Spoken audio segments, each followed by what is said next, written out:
Hare Nama eva kevalam kalo nasteva nasteva nasteva gatiranyata. Hare Nama eva kevalam kalo nasteva nasteva nasteva gatiranyata.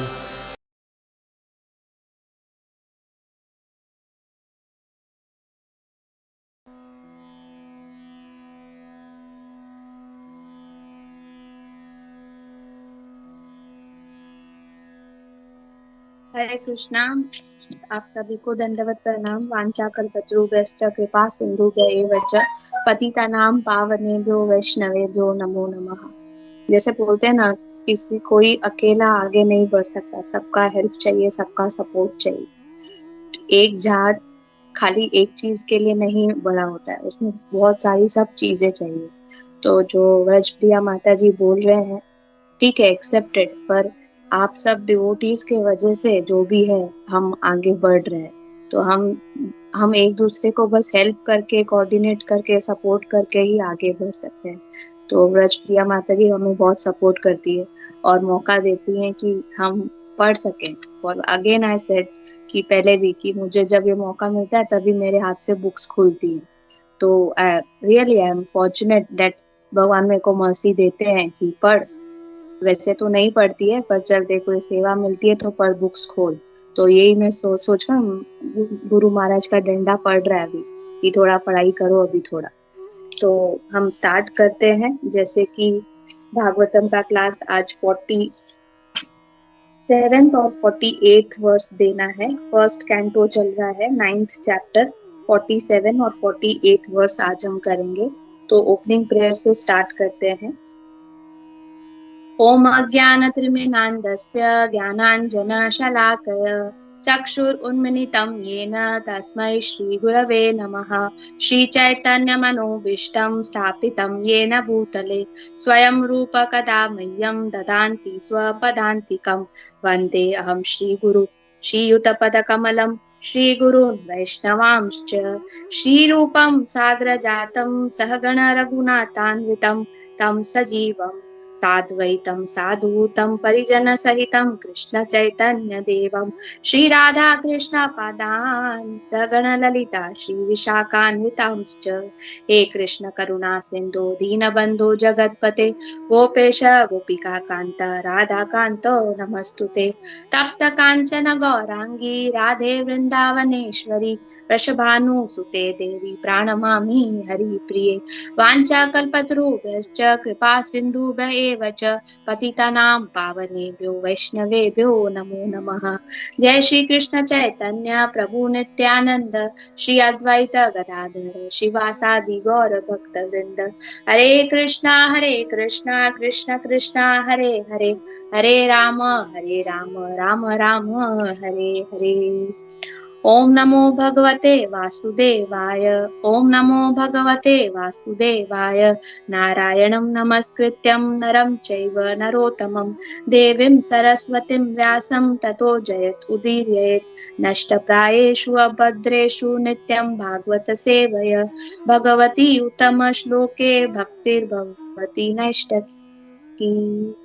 नमो विष्णुपदाय कृष्णप्रेष्ठाय भूतले श्रीमते जयपताका स्वामिनिते नामिने नामाचार्य पदाय निताय कृपापदाय गौर कथा रामध्याय नगर ग्रामतारिणे। नमो विष्णुपदाय कृष्णप्रेष्ठाय भूतले श्रीमते भक्ति वेदांत स्वामिनिते नामिने नमस्ते सरस्वते देवे गौरवाणी प्रचारिणे निर्विशेष शून्यवादी पाश्चात्य देशतारिणे। जय श्री कृष्ण चैतन्य प्रभु नित्यानंद श्री अद्वैत गदाधर श्रीवासादि गौर भक्त वृंद।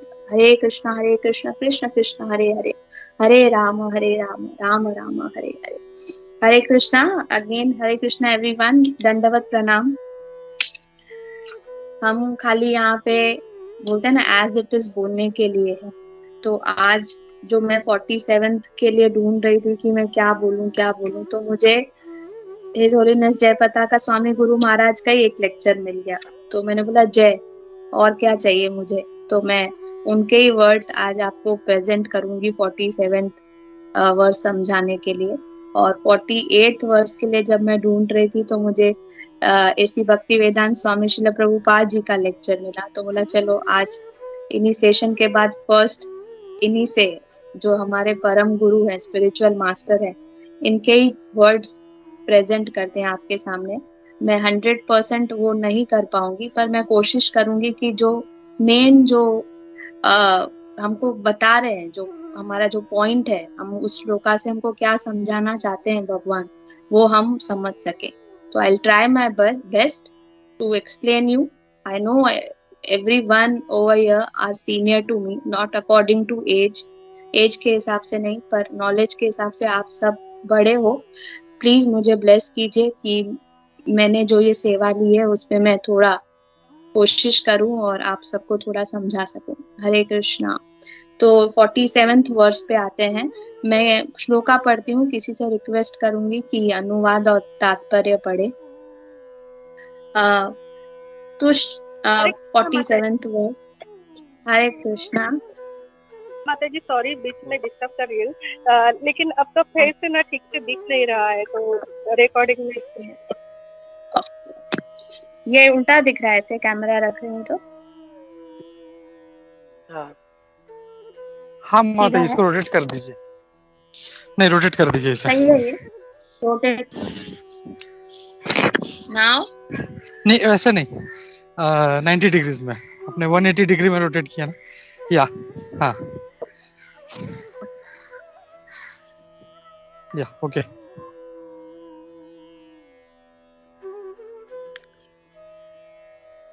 सही है या माता। हरे कृष्णा।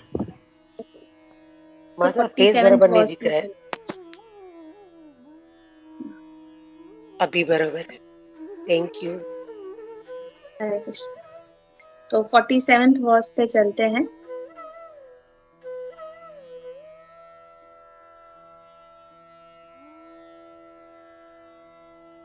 तुष्टवूर्मनयो मुनयोरिष्टा कृष्णनं तद्गुह्यनामभि ततस्ते कृष्ण हृदय स्वाश्रमां प्रयुपुनः तुष्टुवूर्मुनयोरिष्टा कृष्णनं तद्गुह्यनामभि ततस्ते कृष्ण हृदय स्वाश्रमां प्रयुपुनः। तुष्टुवूर्मुनयो दृष्टाः कृष्णनं तदगुह्यनामभि ततस्ते कृष्ण हृदय स्वाश्रमां प्रयुपुनः। कोई अनुवाद और तात्पर्य पढ़ेगा? तात्पर्य अभी टाइम कम है तो मैं सोच रही हूँ मैं पढ़ूँ के क्या। मैं अच्छे तो प्रयास करूंगी फटाफट। अनुवाद खाली पढ़ती हूँ तो मैं। वैसे ना तात्पर्य बहुत इम्पोर्टेंट है, बहुत मतलब समझने वाला है, लेकिन अभी पता नहीं टाइम, नहीं तो मैं फटाफट गोपीनाथ प्रभु मैं पढ़ूँ या खाली अनुवाद पढ़ूँ? या माता जी खाली अनुवाद ले लीजिए माता जी, थोड़ा उनको टाइम मिल जाएगा एक्सप्लेन करने। अनुवाद श्रील प्रभुपाद द्वारा श्रील प्रभुपाद कीजिए। तब समस्त मुनियों ने वहां पर उपस्थित भगवान श्री कृष्ण का यशोगान गोपनीय वैदिक मंत्रों से किया। वे भगवान कृष्ण को सदा के लिए अपने हृदय में धारण करके अपने अपने आश्रमों को लौट गए। हरे कृष्णा। हरे कृष्णा। तो एक बार इंग्लिश में भी पढ़ लेती हूँ। All the great sages then glorified Lord Shri Krishna, who was present there by confidential Vedic hymns. Then all of them returned to their respective hermitages, bearing all Lord Krishna within their hearts. तो जैसे कि हम सबको मालूम है कि क्या chapter चल रहा है, the passing away of Bhishma Dev, जो अपने प्राण त्याग रहे हैं, शरीर त्याग रहे हैं। तो ये अभी ये जो त्याग, ये वाला वर्स है कि वो अभी शरीर त्याग चुके हैं और अभी आगे क्या हो रहा है, उसके आगे क्या हो रहा है। तो कृष्णा हमको इस श्लोका से समझा रहे हैं। हाँ, और मैंने जब गुरु महाराज का लेक्चर सुना तो भगवान बोलते हैं कि मैं सबके हृदय में रहता हूँ। हाँ, हर मन के चिंतन में रहता हूँ, पर जो मेरी पूजा करता है, जो मेरा चिंतन करता है, हाँ, उसके लिए मैं ज्यादा प्रिय हूँ, वो मेरे लिए ज्यादा प्रिय है। तो भीष्म देव एक एग्जाम्पल है क्यों उन कृष्णा जी को वो प्रिय थे। क्यों? क्योंकि भीष्म देव उनको इतने सारे एरोस थे, वो एरोस के बेड में लेटे हुए थे। हाँ, हम कभी फोटो भी देखते हैं भीष्म पितामह का कि एरोस में लेटे हुए हैं, तो हमको ऐसा पेन फील होता है कि कितना दुख होता होगा, कितना पेन होता होगा। पर भीष्म देव जी को कभी पेन नहीं हुआ उस एरोस का। क्यों नहीं हुआ? क्योंकि उनके चिंतन में हर टाइम, हर क्षण भगवान का सिमरन होता था। हमेशा simply he was remembering the form of Lord Krishna. हाँ, इसलिए उनको कभी पेन हुआ ही नहीं था। जब वो बॉडी लीव कर रहे थे तभी भी उनका ध्यान, मेडिटेशन किसके ऊपर था? कृष्णा के ऊपर था। Everyone was silent and understood. हाँ, तब जब मृत्यु हो गई, सब मौन छा गया था वहां पे। और जब भीष्म पितामह चले गए, जब उन्होंने आखिरी सांस ली, सब वहां पे मौन थे। हाँ, सब देख रहे थे, सब समझ गए कि वो कहाँ गए, अपने भगवान के परम धाम, बैक टू गॉडेड गए। हाँ, तो और बाद में सब सेजेस वैदिक हिम्स रिसाइट करने लगे। जब हम भगवान का चैंटिंग करते हैं, भगवान के श्लोका पढ़ते हैं, भगवान के मंत्र पढ़ते हैं, कुछ भी पढ़ते हैं, तो हमें सोचना चाहिए कि भगवान उससे प्लीज होते हैं, खुश होते हैं। क्यों हम चैंटिंग करते हैं, क्यों हम मंत्र पढ़ते हैं? भगवान की खुशी के लिए, for the pleasing of the supreme Lord. तो महाराज जी बता रहे थे, गुरु महाराज, कि सतयुग में, हाँ, कि हमारा मेंटली माइंड कंट्रोल होता था। हाँ, और लोग इसीलिए क्या करते थे? मेडिटेट करते थे। मेडिटेट करना बहुत संभव था वहां पे सतयुग में। फिर सबका मन मलिन होने लगा, थोड़ा और विचलित होने लगा त्रेता युग में। तो अटेंशन, वो वाला अटेंशन पाना थोड़ा कम होने लगा, मेडिटेशन होना कम होने लगा। तो लोग क्या करने लगे? तब क्या आया? कैसे भगवान को पूजा जाए? तो यज्ञ द्वारा लोगों को भगवान को पूजा जाता था। यज्ञ करते थे लोग। और क्यों? क्योंकि मन विचलित था, मन फोकस नहीं था। जैसे भीष्म पितामह का मन फोकस था कृष्णा के ऊपर, वैसा मन नहीं था, विचलित होता था, तो यज्ञ करते थे, सबको मालूम है। फिर द्वापर युग आया, तो क्या हो गया? आधा धर्म तो नष्ट हो गया। हाँ, लोग आधे मानते थे, आधे नहीं मानते थे। लस्ट, डिजायर, ये सब कुछ ज्यादा होने लगा। तो क्या होगा? लोगों को एक फॉर्म चाहिए था कि मन तो लगता ही नहीं है, यज्ञ का उच्चारण भी सही से नहीं हो रहा है, वैसे शुद्ध पंडित ब्राह्मण भी नहीं है, तो क्या करें? भगवान की पूजा कैसे करें? मन तो बहुत विचलित हो रहा है। तो मंदिर बनने लगे, मंदिर, भगवान की मूर्तियां स्थापित होने लगी। और फिर थोड़ा जाके ध्यान लगता था मंदिर में जाके, इसलिए द्वापर युग में मंदिरों में जाके पूजा की जाती थी। पर महाराज जी बताते हैं अब है कलयुग, माइंड मोर और एजिटेट हो रहा है। हाँ, 3/4 ऑफ धर्म तो चला ही गया है दुनिया से। हाँ, लोग लस्ट में भरे पड़े हैं, इंटॉक्सिकेशन हो रहा है हर जगह। हाँ, गुरु महाराज बता रहे हैं कि मंदिरों में पूरा मंदिर खाली है। हाँ, जहाँ पे सत्संग वत्संग चल रहा है खाली है, पर डिस्को में जाओ, नाइट बार्स में जाओ, ऐसी तपातप रश भरी पड़ी है। हाँ, पैसे देके लोग जाते हैं, भरे पड़े हैं। हाँ, क्योंकि उनको वो नशा करना है। क्यों? क्योंकि हमारा बुद्धि भ्रष्ट हो गया है। हाँ, हम समझ नहीं पाते हैं कि हमें कलयुग में करना क्या चाहिए, हमें ये ह्यूमन लाइफ किस लिए मिला है। हाँ, चैतन्य महाप्रभु इसीलिए कलयुग में आते हैं, हरि नाम संकीर्तन का मेथड बताने के लिए कि हम वापस परम धाम कैसे जा सके। कैसे? सिंपल। कलयुग में तो इतना सिंपल है। सतयुग, द्वापर युग, त्रेता युग में तो बहुत मुश्किल था भगवान का नाम लेना, भगवान के पास वापस जाना, अपनी स्मृति को वापस काबू करना।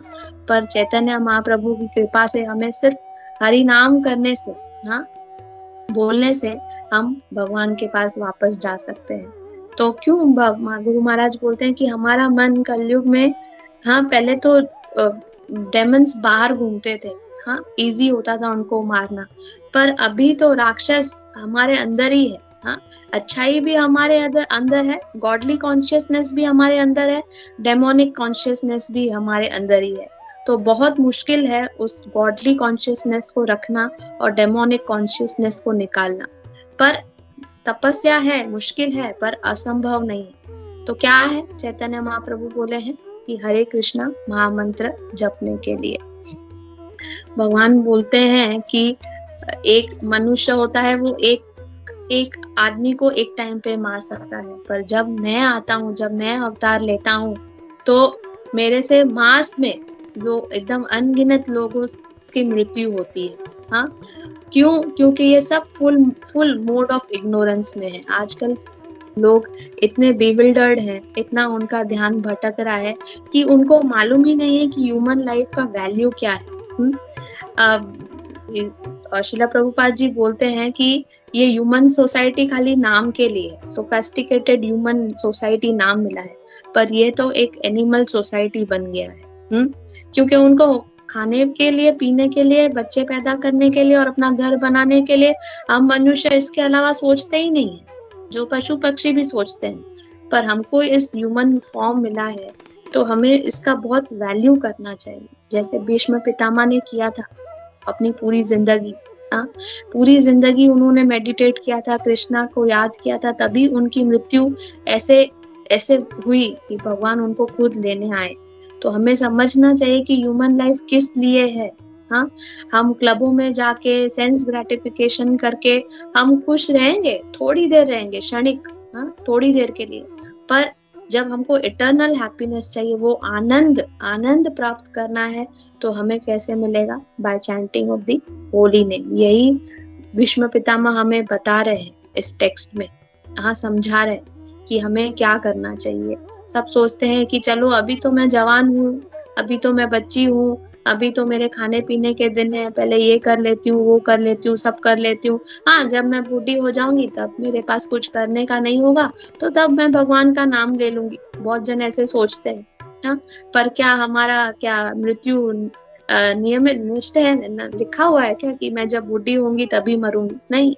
तो as soon as we have born, क्योंकि हम वूम में ही भगवान को प्रे करते हैं कि भगवान, जो मैं अंदर इतना भोग रही हूँ, ये 9 महीना मैं भोग रही हूँ, इसको मुझे बाहर निकालो, मुझे बाहर निकालो। और मैं प्रॉमिस करती हूँ, जब मैं बाहर निकलूंगी तब मैं आपको कभी भूलूंगी नहीं। मैं आपको सततम कीर्तयन्तो माम, मैं आपको हमेशा निरंतर आपका कीर्तन करती रहूंगी। पर जब हम बाहर आते हैं अपनी माँ की वूम से, तो ये सब कुछ भूल जाते हैं और माया हमको इतना अट्रैक्ट कर देती है। इसलिए मैंने लास्ट टाइम कहा था कि सुखदेव गोस्वामी को निकलना ही नहीं था अपनी माँ की कोख से, क्योंकि उसे डर था कि माया अटैक कर लेगी। और इसीलिए वो कृष्णा से प्रॉमिस मांगते कि कृष्णा खुद आके जब स्वयं मुझे बोलेंगे कि तू माया से अट्रैक्ट नहीं होगा, तब मैं बाहर आऊंगा। पर हम भूल जाते हैं, जैसे ही बाहर आते हैं हम भूल जाते हैं, सब कुछ प्रॉमिसेस छोड़ देते हैं, और माया इतने हमको प्रभावशाली है कि हम उससे अट्रैक्ट हो जाते हैं। और कहाँ का भगवान, कौन भगवान, हम सब भूल जाते हैं। अपने सेंसेस को ही हमेशा, ऐसे फुलिश पीपल होते हैं ना, हम फुलिश ही है ना। प्रभुपाद बोलते हैं वी आर रास्कल्स, हाँ, फुलिश पीपल, कि हम बिविल्डर्ड हो जाते हैं अपने सेंसेस को सेटिस्फाई करने के लिए, अपने सेंसेस को हैप्पी करने के लिए। ये नहीं समझते कि ये क्षणिक है। आज हम खुश हैं, कल कुछ सुन लिया, कोई न्यूज सुन लिया तो हम दुखी हो जाते हैं। तो इस क्षणिक सुख दुख से बाहर कैसे निकलना है? जब हम भगवान का शरण लेंगे। तो दिन ब दिन ये जो है ना हरि नाम जपना, ये कृष्णा कॉन्शियसनेस कम होते जा रहा है। तो डिवोटीज, ऐसे भीष्म पितामह के जैसे डिवोटीज चाहिए जो कृष्णा को प्यार करे, क्योंकि कृष्णा को तो वही चाहिए ना। हाँ, एक पिता को क्या चाहिए होता है कि सब बच्चे उसको याद करे, उसका गुणगान करे, हाँ, उसका नाम जपे, ताकि हम उसके पास वापस आ सके। जैसे कि और हम सबकी ड्यूटी है, जिसको कृष्णा कॉन्शियसनेस मिला है, हम सब बहुत खुश नसीब हैं जो हम इस पंथ में आए हैं, किसी न किसी के थ्रू आए हैं, राइट, किसी न किसी के वजह से आए हैं। तो हमें भी ये मौका जो हमें मिला है, हमको फुली ग्रैब करना है। कैसे? कि दूसरों को भी इस सोसाइटी में लाना, हाँ, कृष्ण नाम देना, हाँ, आनंद कैसे में रहना है, ये ज्ञान बांटना। तो एक था कि मेले में 2 बच्चे, माता पिता के दोनों बच्चे गुम हो जाते हैं। तो बहुत माता पिता कोशिश करते हैं ढूंढने की पर मिलते नहीं। पर उसमें से एक बच्चा स्मार्ट था। वो कैसे ना कैसे, कहाँ हमने मम्मी पापा को लास्ट टाइम देखा था, मम्मी पापा कहाँ हो सकते हैं, ऐसा अपना स्मार्टनेस कर करके वो अपनी माँ बाप को ढूंढ लेता है। तो माँ बाप तो बहुत खुश हो जाते हैं कि अपने एक बच्चे को देख के कि अरे वाह, एक तो मिल गया। तो उसी से पूछते हैं, हाँ उसी से पूछते हैं कि अरे तू अपने भाई को नहीं लेके आया, हाँ किधर है वो? तो वो बोलता है कि अरे मैं तो अपने में ही इतना व्यस्त था कि मैं आपके बारे में सोच रहा था और मैं जल्दी ढूंढ के आ गया। तो माँ बाप तो खुश हुए एक बच्चा आ गया, पर माँ बाप अधिक खुश होते हैं जब वो अपने भाई को भी ढूंढ के अपने साथ लेके आता। तो हमारी जो मेंटालिटी है वैसी ही होनी चाहिए कि हमें कृष्णा कॉन्शियसनेस तो मिल गया किसी न किसी की दया से, किसी न किसी की वजह से, पर हमें प्रभुपाद क्या समझाते हैं, हमें हमारे गुरु महाराज क्या सिखाते हैं कि ज्ञान देने से ज्ञान और बढ़ता है। हाँ जितना भी है, हाँ किसी को ज्यादा है, किसी को कम है, किसी को एक लाइन भी आता क्यों ना हो, पर हमें वो बांटना चाहिए। क्यों?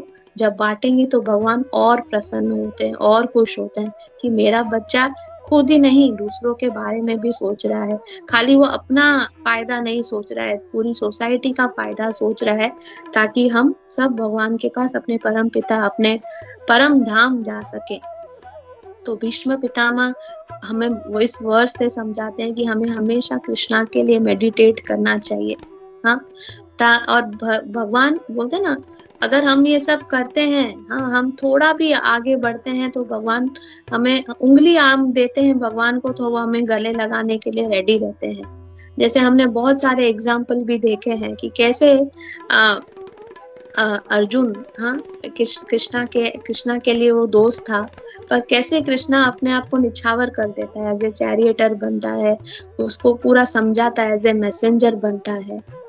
तो बहुत सारे एग्जाम्पल हैं और बहुत सारे श्लोका भी हैं जहाँ पे भगवान बोलते हैं कि मेरे लिए तो सब मेरे लिए प्रिय है, पर जो मेरा चिंतन करता है उनके लिए मैं अधिक प्रिय हूँ। जैसे भगवद गीता 4.11 में भगवान बोलते हैं कि ये यथा माम प्रपद्यन्ते तमस्तैत्व तत्वैव भजमे अहम मम वर्तमानुवर्तने मनुष्य पार्थ सर्वशा all As all surrender unto me, I reward them accordingly. Everyone follows my path in all respects. O son of Pritha, Arjun को बोलते हैं कि सबको मेरे शरण में आना चाहिए, और जो मुझे फॉलो करता है, हाँ जैसे मैंने बोलता हूँ सततम कीर्तयन्तो माम, हाँ पूरा दिन पूरा टाइम जो मेरा गुणगान करता है, हाँ मेरा नाम जपता है, वो मेरे लिए अधिक प्रिय है। हाँ क्योंकि वो मेरे शरण में आता है। भगवान बोलते हैं जो मेरे शरण में आता है उन्हें मैं वापस कभी माया में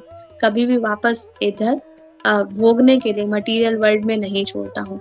अम्बरीश महाराज का भी एग्जाम्पल दिया जा सकता है कि अम्बरीश महाराज एक बड़ा किंग होते हुए भी कितना बड़ा डिवोटी था। हर सेंस को, अपने हर सेंसेस को भगवान की सेवा में अर्पित करता था। वो कोई चीज के लिए अटैच नहीं था, इतना बड़ा किंग होके भी। तो एक दिन जब दुर्वासा मुनि, जब उन्होंने एकादशी रखी थी, सबको स्टोरी मालूम है कि जब उसने 1 साल का वो एकादशी का वाव रखा था, और तभी जब उसे छोड़ने का टाइम था, तब दुर्वासा मुनि बोलते हैं कि मैं आ रहा हूँ आपके यहाँ पे प्रसाद ग्रहण करने के लिए, पर पहले मैं यमुना नदी में नहा के आता हूँ।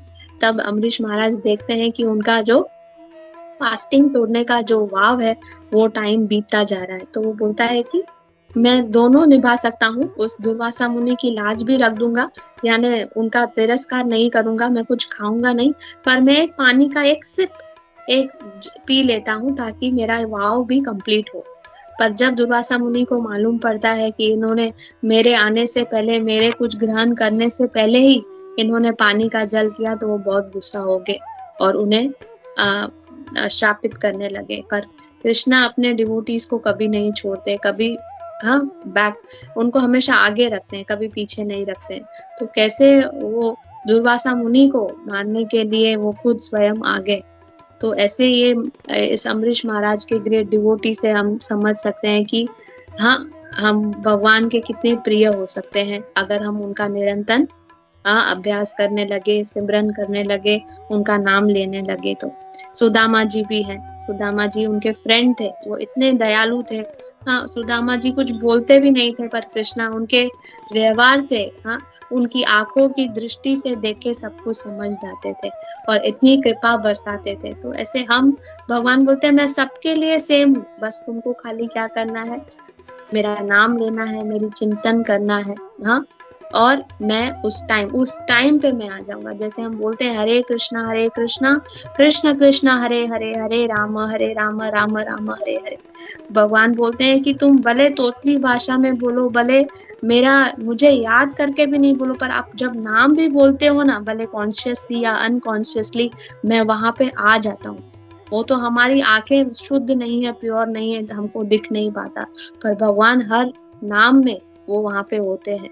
कितने हमें कोई नाम से बुला दे, जैसे आज मुझे सबने लोकपालिका ललिता, अभी तो मुझे थोड़े दिन ही हुए नाम मिलके, तो भी मुझे कोई नाम ऐसे बोलता है तो मैं कितनी खुश हो जाती हूँ। हाँ, मेरा नाम अच्छा है, इसका मतलब अच्छा है, कितना फॉल्स ईगो आ जाता है। वैसे तो ये तो नहीं होना चाहिए, ये हमारे सब बोलते हैं ना इम्प्योरिटी है जो हम ऐसे सोचते हैं। पर भगवान का जब हम नाम लेते हैं, तो भगवान का नाम लेते ही भगवान इतने प्रसन्न हो जाते हैं, इतने विचलित हो जाते हैं, कहाँ पे, डिवोटीज के पास आके, उनकी टंग में आके बैठ जाते हैं, क्योंकि हम उनका नाम लेते हैं। तो इसीलिए ये श्लोका हम इसी के मतलब से है ये वर्ष, कि हमें कैसे भगवान को निरंतर याद करना चाहिए। और डिवोटी का यही काम है कि भगवान बोलते हैं कि मैं उनके हृदय में हूँ और वो मेरे हृदय में है। हाँ? तो हम आगे के श्लोक अभी फॉर नेक्स्ट वर्स में जाते हैं।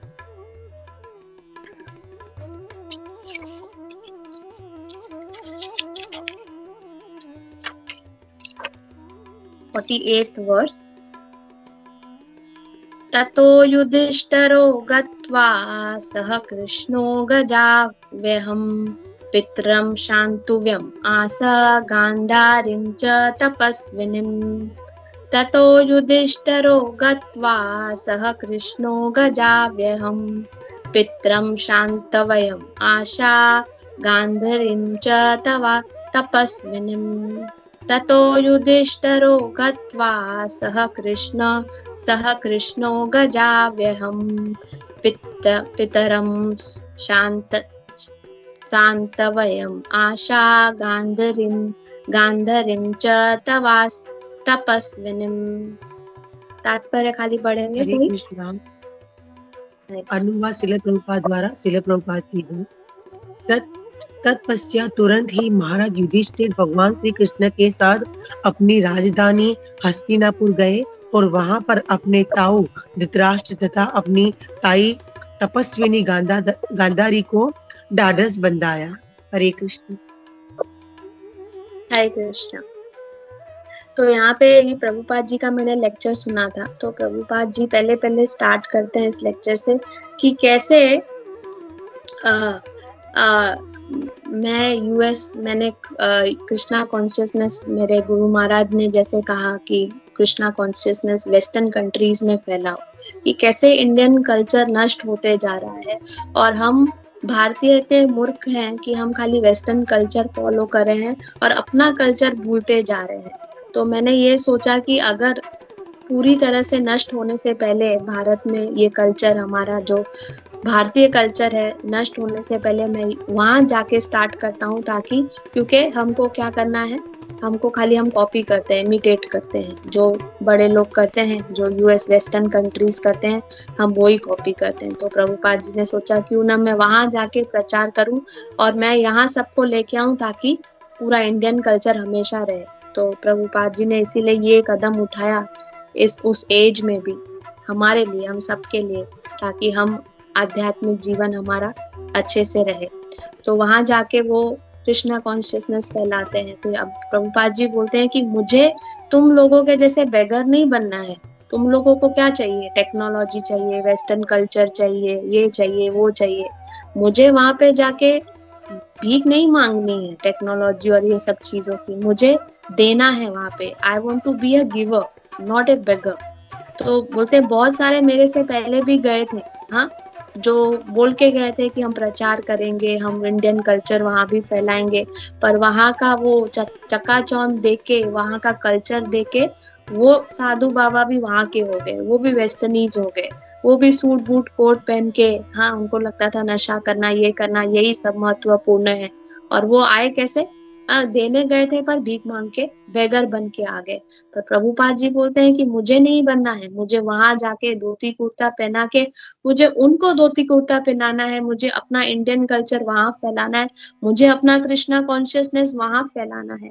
और मैं उनको ऐसे लेके आऊंगा, अपने जैसे बना के इनको लेके आऊंगा, तब ये इंडियन जो मूर्ख हैं, जो रास्कल्स हैं, जो समझते हैं कि यहाँ पे जाना, डिस्को में जाना, वहां जाना, हाँ नाचना गाना ही ये सब कुछ सही है, तो मैं इनको लेके आऊंगा ताकि वो प्रभावित हो, हाँ ताकि हमारा भारतीय कल्चर नष्ट नहीं हो।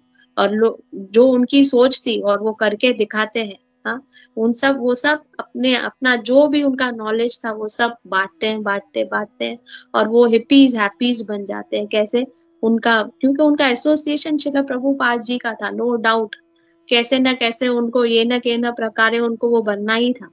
और सब प्रभुपाद के डिसाइपल्स बनने बनने लगे, सब प्रभावित होने लगे, और सब इंडियन कल्चर जो हम टेक्नोलॉजी और ये सब फॉलो करते हैं, हमको मालूम पड़ा कि हमारा इंडियन कल्चर ही बेस्ट है। हाँ लोग मरते हैं इस इंडियन कल्चर को, साड़ी पहना, तिलक लगाना, धोती पहनना, हाँ एक बहुत बड़ा अलग सा एक, हम जाते भी हैं, सबको आप फील होता होगा जब हम रास्ते में जाते हैं, कोई धोती पहन के जाता है, कोई साड़ी पहन के जाता है, जब हम तिलक लगा के जाते हैं, जब हम भगवान का नाम लेते हैं, दूसरों का नजरिया देखना ही हमारे लिए, जो दूसरे देखते हैं उनका नजरिया ही चेंज हो जाता है। उनका नजरिया कभी लस्ट से कुछ चीज से हमको देख ही नहीं पाएंगे, क्यों? क्योंकि हमारा जो कल्चर है हमने वो अपनाया है, वो इतनी रिस्पेक्ट भाव से देखते हैं, हमारे आगे सर झुकाते हैं, हरे कृष्णा कोई कोई बोल देता है, कोई प्रणाम करता है, कोई जय करके जाता है। तो हमको देखना चाहिए कि कितना सही है ये कल्चर, जो हमें इतनी रिस्पेक्ट मिल रही है, ये चीज खाली ऊपर से हम कर रहे हैं तो इतनी रिस्पेक्ट है। सोचो कि जब हमारा अंदर, जब ये हमने कल्चर अपनाया, जब हम कृष्णा कॉन्शियसनेस अपनाया, तो कितनी रिस्पेक्ट भगवान को होगी हमारे लिए, हाँ कितने प्रसन्न होंगे तभी। तो हमें ये सोचना चाहिए कि कल्चर, इंडियन कल्चर कितना इम्पोर्टेंट है, जो हम डे बाय डे लूज करना चाहते हैं। फिर तभी लेक्चर में, प्रभुपाद जी के लेक्चर में थोड़े डिवोटीज अपने आप ही कुछ कुछ बोलने लगे, तो प्रभुपाद जी चिल्लाते हैं, ये ग्रुप ऑफ पीपल क्या कर रहे हो तुम? हाँ बोलते हैं, मेंढक के जैसा टर टर टर टर टर टर खाली करते रहते हो, जो मेन चीज है, जो मैं सिखा रहा हूँ वो तो तुम कर ही नहीं रहे हो, हाँ क्या है? तो बोलते हैं, मेंढक के जैसे तुम्हारी प्रवृत्ति हो गई है, पूरा दिन मेंढक खाली आवाज टर टर टर टर करता रहता है, उसको मालूम ही नहीं हो क्या कर रहा है, वो अपने अपने एनिमी को, जो उसको मार डालेगा, स्नेक को इनवाइट कर रहा है, आवाज दे दे के दे दे के दे दे के। तो हम भी वैसे ही हैं, हम मेंढक के ऊपर हंसते हैं पर हम भी वैसे ही हैं, हाँ पूरा दिन अपना जो टंग भगवान ने जो दी है, एक ये सेंस है टंग, जो दो चीज काम कर सकती है। तुलसी भैया बोलते हैं कि ये सेंस टंग, कल ही बोल रहे थे कि इतनी खतरनाक भी हो सकती है और इसको अच्छे तरह से यूज किया जा सकता है, अच्छी भी हो सकती है। कैसे? एक तो हम अगर बाहर का खाके, तामसिक खाके, राजसिक खाना खाके, हाँ हम इसको स्पॉइल भी कर सकते हैं अपनी टंग को। और अच्छा कैसे कर सकते हैं? उनको कृष्ण प्रसादम देके अपनी जीवा को, हाँ अच्छा अच्छा भोग भगवान को ऑफर करके और वो प्रसादम खाके हम अपने टंग को प्यूरिफाई भी कर सकते हैं। हर एक सेंस ऑर्गन हमारा एक ही काम करता है, पर ये टंग दो काम करती है। क्या काम करती है? बोलती भी है। तो हमें सोच समझ के बोलना चाहिए। भगवान बोलते हैं कि, श्रील प्रभुपाद समझाते हैं कि हमें कृष्ण का गुणगान करना चाहिए, हमको कृष्ण कथा करनी चाहिए, हमको कृष्ण के बारे में बोलना चाहिए, हमें चैंटिंग भगवान का नाम लेना चाहिए। पर जब हम अनाप शनाप बोलते हैं, गॉसिप बोलते हैं, तो हम अपने सेंस का, अपने टाइम का, टाइम कितनी वैल्यूएबल है, हम सब अपना टाइम गवा रहे हैं अगर हम इसको सही चीज में नहीं लाए। तो ये काल सर्प रूपी है हमारी टंग, अगर हमने उसको सही से यूज नहीं किया। तो एक और एग्जांपल आ रहा था कि जैसे हम कोई पागल को देखते हैं तो हम कभी कभी कितना तरस खाते हैं, अरे कितना पागल है बेचारा, उसको तो दुनिया की कुछ समझ ही नहीं है। और हम मन में सोचते हैं कि वाह हमको तो अक्ल है, हमको ये करना है, वो करना है, और हम अपने आप में खुश होते हैं और सैटिस्फाई होते हैं और कभी-कभी थैंकफुल भी हो जाते हैं, हे भगवान आपने अच्छा है मेरे को इसके जैसा पागल नहीं बनाया, बेचारा ये कितना बेचारा है, कोई उसको पूछता नहीं है, कोई ध्यान नहीं देता है। हाँ, तो पर हमें हमें अपने आप को गाली देनी चाहिए कि वो तो चलो ठीक है पागल है और अच्छा है कि इन सब चीज़ों में नहीं पड़ा है, पर हम तो रियल पागल हैं कि इस लस्ट में घुसे पड़े हैं, इन माया जाल में फँसे पड़े हैं, इस प्रिज़न में फँसे पड़े हैं, कोई गोल्डन जेल में है, कोई सिल्वर जेल में है, कोई ब्राउन्स वाली जेल में है, पर है तो जेल में। पर तो भी हम खुश हो जाते हैं कि हाँ, मेरे पास तो सोने की जेल है, मेरे पास तो चाँदी की जेल है, चलो पर मैं खुश हूँ। मुझे सब मिल रहा है, मेरा पति है, मेरा बच्चा है, मेरे आस-पास पड़ोस, पैसा है, सब कुछ है, हम उसी में खुश हो जाते हैं और वापस उस जेल में रहना पसंद करते हैं। पर हमें नहीं मालूम हम इतने पागल हैं इस जेल के पीछे बोले ना अ, यूज़्ड टू हो गए हैं कि हमें कोई छोड़ भी देगा, हमको कोई समझाएगा भी, इस पक्षी के जैसे है कि हमें छोड़ भी दिया, हमको किसी ने समझा भी दिया, तभी भी हम पागलों के जैसे वापस उस जेल में आ जाते हैं। क्यों? क्योंकि वही है ना, प्रैक्टिस है, हमको वही वहीं पे ही रहना है। तो इस प्रैक्टिस को हमको चेंज करना है, हमको उड़ना है। कहाँ उड़ना है? भगवान के पास उड़ना है। कैसे उड़ेंगे? जब हम प्रैक्टिस करेंगे और कैसे प्रैक्टिस करनी है? इतना सरल चैतन्य महाप्रभु ने बताया है कि कैसे प्रैक्टिस करना है, भगवान का नाम लेके, व्हिच इज़ वेरी सिंपल। तो इस श्लोका में भगवान बता रहे हैं कि गांधारी के बारे में इम्पोर्टेंट बता रहे हैं कि इस पॉपट में पूरा गांधारी के बारे में ही है कि कैसे उसने तपस्या की। भगवान श्रील प्रभुपाद समझाते हैं तपस्या करना बहुत इम्पोर्टेंट है, पर कैसी तपस्या? स्व इच्छा तपस्या होनी चाहिए, खुद इच्छा करने का अ, स्व इच्छा यानी खुद कोशिश करनी चाहिए, ना ही फोर्सली। तो तपस्या का एक मेन एग्जाम्पल है गांधारी, जो उसने स्व इच्छा सब तपस्या की। बहुत 2 बड़ी तपस्या उसने की। कौन-सी 2 तपस्या भगवान यहाँ पे प्रभुपाद पोपट में समझाते हैं कि जब उनको मालूम पड़ा कि धृतराष्ट्र बचपन से ही बाय बर्थ ही ब्लाइंड था, तो उन्होंने खुद स्वयं पट्टी लेके अपनी आँखें बाँध ली और बोले कि जैसे मेरे पति नहीं देख सकते तो मुझे भी इस दुनिया में दुनिया को नहीं देखना है, और उसी दिन से उसने अपने आँखों में पट्टी बाँध ली। तो उसकी स्व इच्छा तपस्या थी। फिर जब धृतराष्ट्र जब विदुर आते हैं और धृतराष्ट्र को एंड में समझाते हैं महाभारत के बाद, जब सब कुछ नष्ट हो जाता है, उनके 100 पुत्र मर जाते हैं, ग्रैंडसन्स मर जाते हैं, तब विदुर उनको समझाता है, "अभी तू क्यों युधिष्ठिर के पैलेस में बैठा है? तब तो तू उसको नेग्लेक्ट कर रहा था, सब कुछ कर रहा था, तब तो दुश्मन था। अभी तुझे यहाँ क्यों ब्रेड मिल रहा है, खाने-पीने के लिए मिल रहा है, इसीलिए तू उनके शरण में है?" तो धृतराष्ट्र दुखी हो जाते हैं, बोलते हैं कि तूने हमेशा मुझे गाइड किया है, अब बता कि मैं क्या करूँ? तब विदुर बोलते हैं तुम चलो मेरे साथ फॉरेस्ट में, हम वहाँ चलते हैं। तो जब विदुर की बात मान के धृतराष्ट्र उठ जाते हैं उनके साथ चलने के लिए, तब गांधारी ने कभी नहीं सोचा और कोई क्वेश्चन भी नहीं किया कि मैं क्यों चलूँ? मैंने तो कुछ बुरा नहीं किया। हाँ, मेरे तो सब चीज़ें गई ही गई, मेरे 100 पुत्र चले गए, वो मेरे उन ग्रैंडसन्स चले गए। पर उन्होंने कभी अपने पति से एक प्रश्न भी नहीं किया इन सब चीज़ों का। वो खाली जब उनको दिखा कि धृतराष्ट्र जा रहे हैं, उनके पति जा रहे हैं, तो वो भी अपने पीछे-पीछे वो अपने पति के साथ चली गई। तो ये भी उसकी स्व इच्छा तपस्या थी कि उसको अपने पति के साथ कैसे स्व तपस्या करनी चाहिए। तो हमको मालूम होना चाहिए कि तपस्या कैसे। और प्रभुपाद बताते हैं जब एक और औरत को भागवतम में बताया गया है कि वो लोअर देन मेन होती है, पर जब तपस्या करती है और पति धर्म निभाती है, तो अगर उनका नेक्स्ट जन्म है तो उनका हायर लेवल में होता है, तो उनको पुरुष का जन्म मिलता है ताकि वो और आगे चल के एलिवेट हो सकती है। तो Gandhari was such a faithful and chastised wife, तो ये क्वालिटी है। तो तपस्या और भगवान बताते हैं पॉपट में कि प्रभुपाद जी समझाते हैं कि तपस्या कैसे?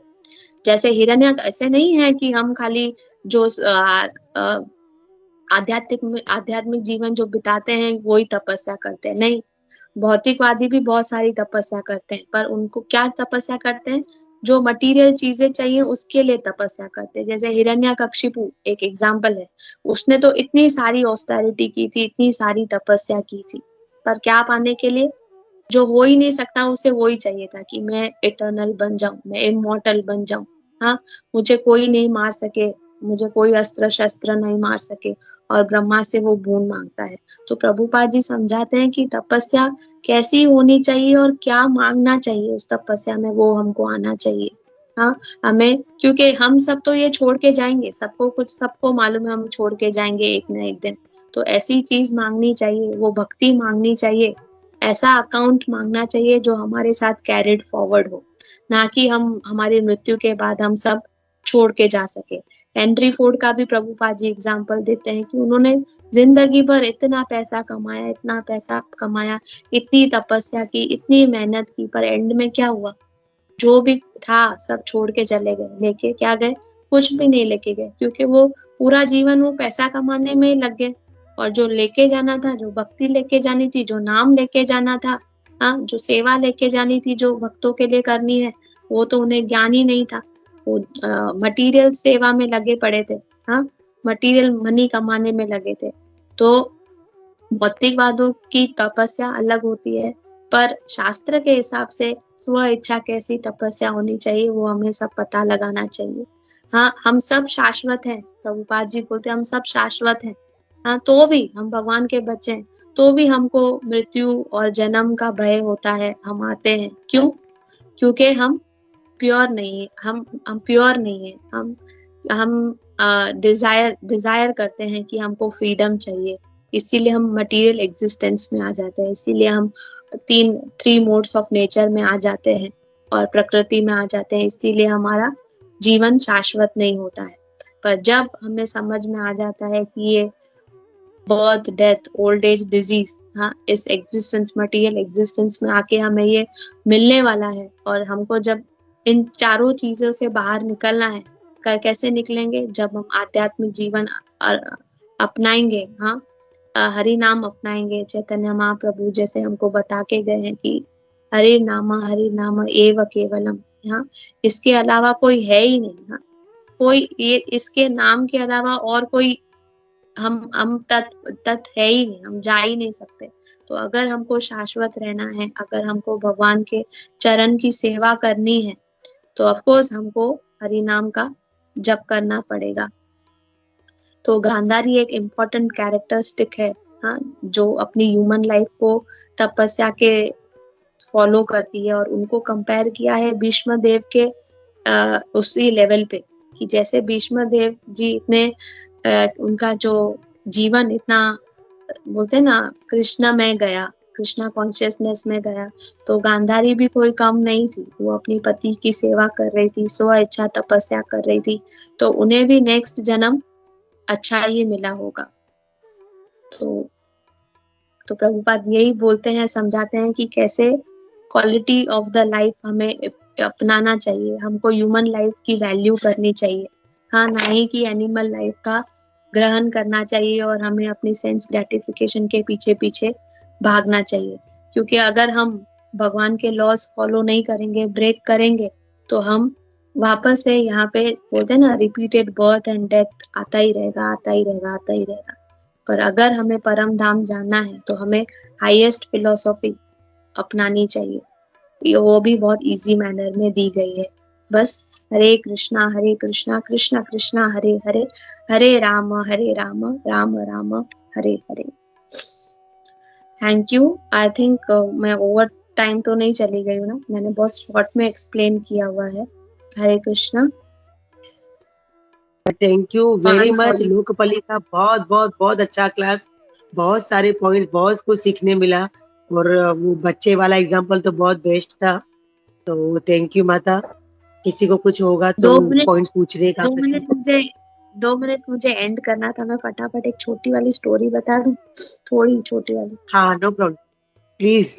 Thank you. हाँ, तो एक बहुत चालू माता जी ने बताया है, श्याम सुंदर देवीदासी माता जी ने, उनकी स्टोरी ये बहुत वाली मुझे अच्छी लगती है कि है ना, एक दुकानदार के पास 4 मूर्तियां थी, हाँ, और चारों मूर्तियां वो बेचने गया बाहर रास्ते, ठेले पे ठेला लगा के। तो सेम ही मूर्ति थी, सब हूबहू सेम लग रही थी। तो वो दुकान वाला चिल्ला चिल्ला के बोल रहा है कि ये पहली वाली मूर्ति जो लेगा वो फ्री है, फ्री है, फ्री है। और जो दूसरी वाली मूर्ति लेगा वो 1 रुपए की है, 1 रुपए की है। 3 मूर्ति थी, सॉरी 4 नहीं, वो 1 रुपए की है। और जो ये तीसरी वाली जो लेगा, हाँ, वो 100 रुपए की है। तो सब हैरान हो रहे हैं, सब घूर घूर के उन मूर्तियों को देख रहे हैं।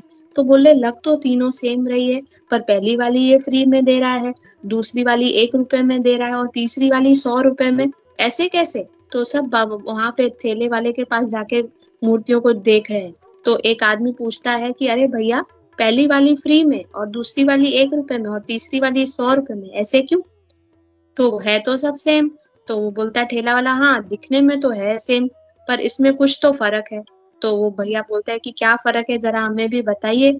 तो क्या करता है, एक रॉड लेता है पतली सी मेटल वाली, हाँ, तो एक जो फ्री में जो मिल रही थी उसके कान में डालता है, मूर्ति के कान में।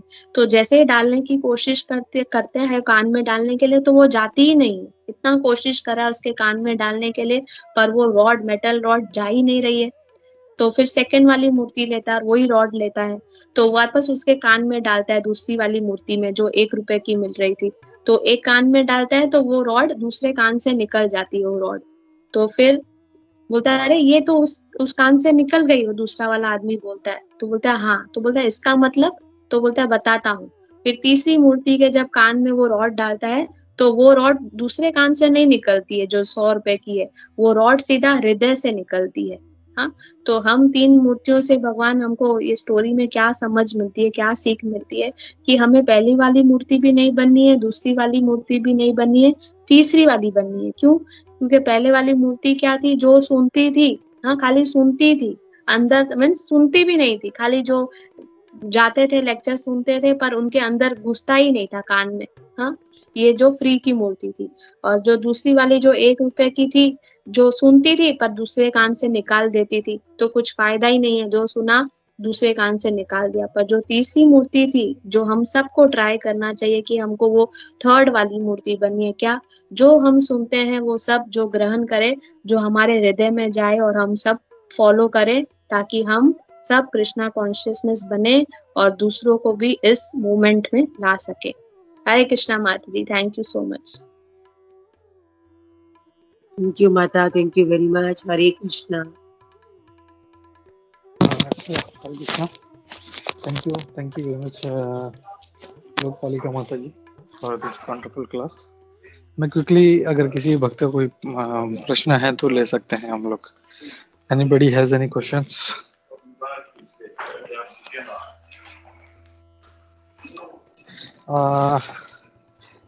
ओके, आई थिंक किसी का कोई प्रश्न नहीं है, तो हम लोग रुकते हैं यहाँ पे। थैंक यू माता जी once again for this wonderful class. आपने बहुत अच्छे अच्छे पॉइंट्स बताए, और स्पेशली वो जो एनालॉजी था आपने जो बताया था, वो मैंने पहली बार सुना। इट वाज वेरी नाइस कि जब 2 बच्चे जब घूम जाते हैं मेले में और एक ही मिलता है, तो भगवान जो पिता है वो अपने उसी से पूछता है कि भाई मेरा दूसरा बेटा कहाँ है।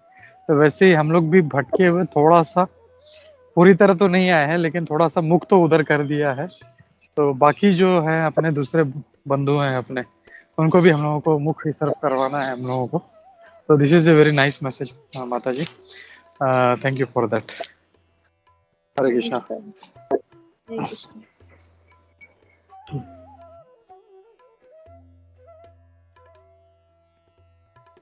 हरे कृष्णा माता जी। लोकपालिका ललिता माता जी, कांग्रेचुलेशन फर्स्ट ऑफ ऑल, आपका इनिशिएशन हो गया माता जी, बहुत अच्छा लगा माता जी। So thank you so much. हमने बहुत अच्छा एग्जाम्पल्स, बहुत सारे एग्जाम्पल देखिए, हम लोग को ये 2 श्लोका समझाए, हर एक पॉइंट कवर किया। और माता जी सबसे अच्छा लगा जैसे आपने क्लास स्टार्ट किया तो आपने बोला कि पहले मैंने गुरु महाराज का क्लास सुना and then his holiness, sorry, फिर बाद में श्रील प्रभुपाद जी का क्लास सुना। तो I mean you got blessings also. तो थैंक यू माता जी, बहुत अच्छा लगा माता जी क्लास। और जैसे अभी गोपीओम प्रभु जी ने बताया, वो भी पॉइंट बहुत अच्छा था माता जी। और लास्ट वाला पॉइंट जो आपने बताया 3 डॉल्स, तो वो भी बहुत अच्छा था। थैंक यू सो मच माता जी। हरे कृष्णा, दंडवत प्रणाम। Thank you very much. Hare thank you so Krishna. Much. वांछा प्रभु, ये कल्पतरुभ्यश्च। बोलिए माता। सॉरी प्रभु, ये 2 श्लोकास वर्सेस मैंने मालूम है अच्छे से एक्सप्लेन नहीं किया है, पूरा न्याय नहीं दे पा रही हूँ, पर जितना भी मैंने सुना है मैंने ट्राई किया है, तो प्लीज कुछ भी भूल चूक हो गई हो तो आप मुझे माफ कर दीजिएगा। हरे कृष्णा। नहीं माता जी, काफ़ी बड़ा पर्पट था, तो थोड़ा एक्सपेक्टेड था कि डिटेल होगा इसमें, तो थैंक यू फॉर दैट माता जी। एंड या